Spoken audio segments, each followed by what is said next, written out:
This is the first of 100 wells we're gonna build in this video. Oh, water!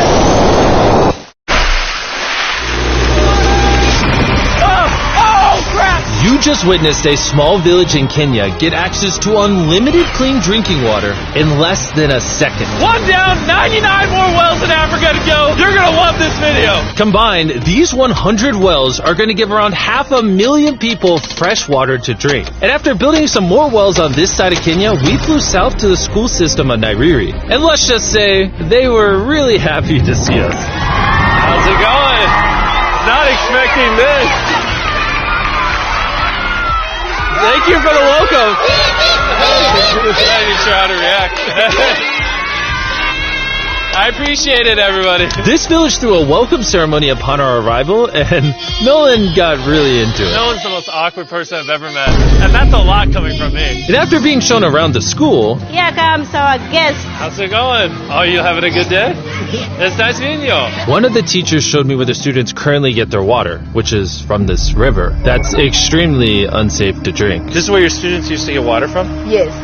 This is crazy. Yeah. You know, students complaining of diarrhea, infections like typhoid, because this is the water we've been using. So we try to treat, but you see, look at it, you know. But at the end of the day, life has to move on. You have to get some water anyway. This situation is obviously extremely sad. These children's lives are being limited and sometimes cut short from being forced to drink unsafe water. But at least for this village, we're going to put an end to it right now.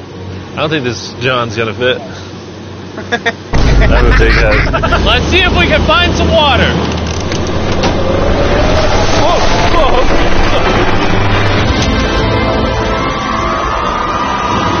It is raining! It's beautiful! After the water comes out of the ground, it's fed into enormous barrels like this one. And once they're built into the water towers, all of the neighboring villages will not only have clean drinking water, but a pressurized water source as well. Which, in short, means no more doing laundry and unsafe water. And pull! On a scale of 1 to Nolan's mom, how heavy is it? Nolan's mom times 2! Oh, God. Dude, I'll push you off of this. All right, here we go. Under control. We built 20 more wells in Kenya, and after we were done... Bro has another well in. Don't worry, I have more water in my other shoe. And just so you know how we built these first 29 wells, we used this giant drill to dig hundreds of feet into the ground, past the polluted sources and into an enormous aquifer of pure drinkable water. After that, we spent time installing pipes so that people all around Africa can access water from spigots like this one in Nairiri. Let's see how it tastes. Like water. It took me about a minute to fill this 5-gallon drum. How much water can this provide a day? 3,600 gallons a day. Not only will this well cover the 400 kids at this school, but literally the entire neighborhood and village around this school can use this well. We say thank you for the water. Oh, no problem. This thing can basically pump non-stop for 30 years. You would think that having an effect of this magnitude would require the resources and funding of a large government, but that's not true. Solving this problem is possible, and something humanity should all be putting effort in to fix. What's the secret of success? To be honest, just find something you love doing and do it for a long period, and eventually you'll succeed. So I'm going to bring it super close. See us? Is that cool? If you look up, it's recording. All right, well, I'm going to get close. All right.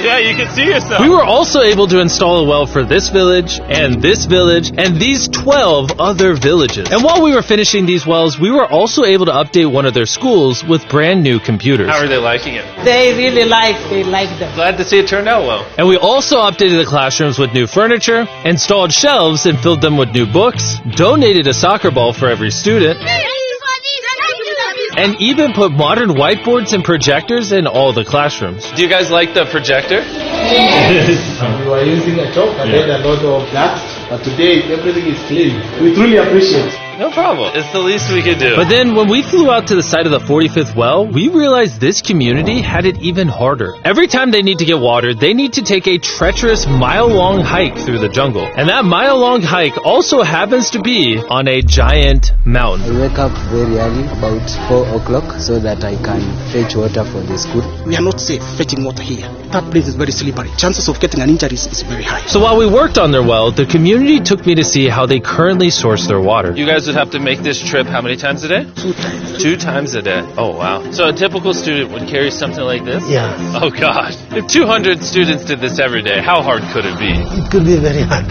Oh, boy.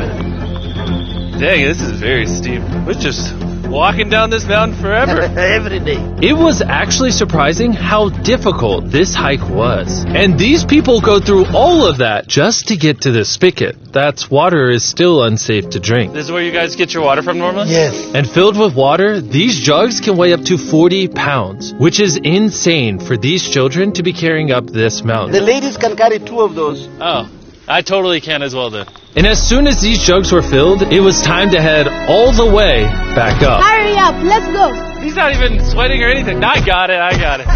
And now, instead of spending hours a day for unsafe water, their new well is only 10 feet away from the school. So, they can just fill it up here now. I'm too tired. And so we were on our way to the next village where we built our 46th well, but we ran into a little problem. We found out that this village is divided in half by this huge, dangerous river. It may not look like much now, but when the rainy season comes, the water comes up this high and literally swallows this bridge. And why this bridge is such a big deal is the village is over there, the hospital and schools are over there, so they're crossing this bridge multiple times a day. Despite how dangerous this bridge is, it's their only option. This river, when it is swollen, it can sweep away people, students, or even animals. In the recent past, we have lost about 3 people trying to cross this river. This loss of life is insane and absolutely unacceptable. The moment we heard about this, we knew we had to help. So while we started work on a new bridge that would let them reach their well, we then traveled over 2,000 miles from Kenya to the country of Zimbabwe.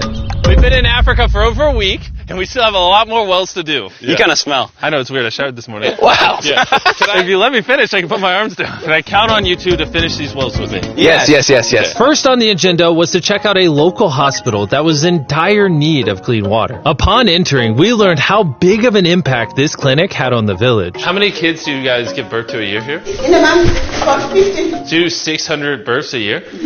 Wow. But unfortunately, the pregnant mothers at this clinic have to walk over a mile just to get water, and then carry these heavy buckets all the way back. However, the good news is we paid for the construction of a new modern well for them. All that needed to be done now was to turn it on. All right, Nolan, are you ready? I'm ready. Over. Let me get a dramatic zoom in. Nolan, I pressed the button. Is it working? It's flowing! Oh. Do we want to go check it out? Yeah. Let's do it. I love how people are immediately just getting water right now. This is easily the coolest thing ever. Nolan here is a professional dancer. Yeah. He will join. How do I always end up dancing? What is he doing? Oh, gosh. I won't make you watch this anymore. Besides ensuring access to clean water, a lot of the students at this village lack transportation. So we decided to give all of them new bicycles. I know it looks like a lot of kids, but we bought a lot of bikes. Full disclosure, I don't know how to ride a bike. Jimmy only knows how to give away bikes. Never learned how to ride one. Let's break in all the new bicycles. 3, 2, 1, go! Oh, everyone's passing me. Be careful, I don't know how to ride a bike. I don't want to hit anyone. You want to ride it?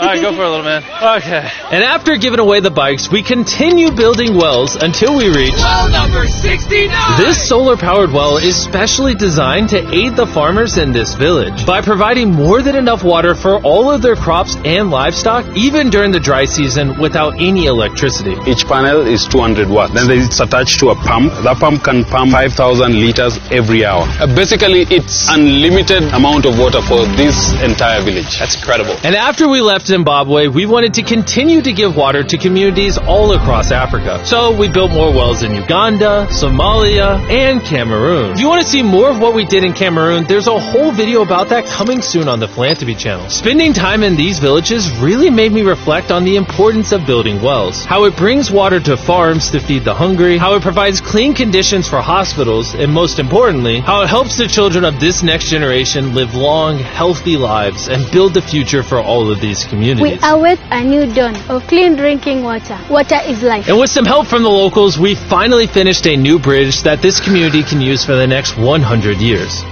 Lives have been saved, families will come together, the worries will be gone. The 100 wells we built in this video will change a lot of lives. but not enough. Which is why before you go, I want to urge you all to go to beastphilanthropy.org/wells or click the link in the description and donate money if possible. We're literally not profiting a dime off this video. 100% of the money we raise is going to go towards building more wells like you saw in this video all around the globe. I know it's weird that a YouTuber has to do all this stuff, but someone's got to do it, and if no one else is, we're going to do it. As you can tell, it really does change the lives of the communities where we build them. And finally, well 100.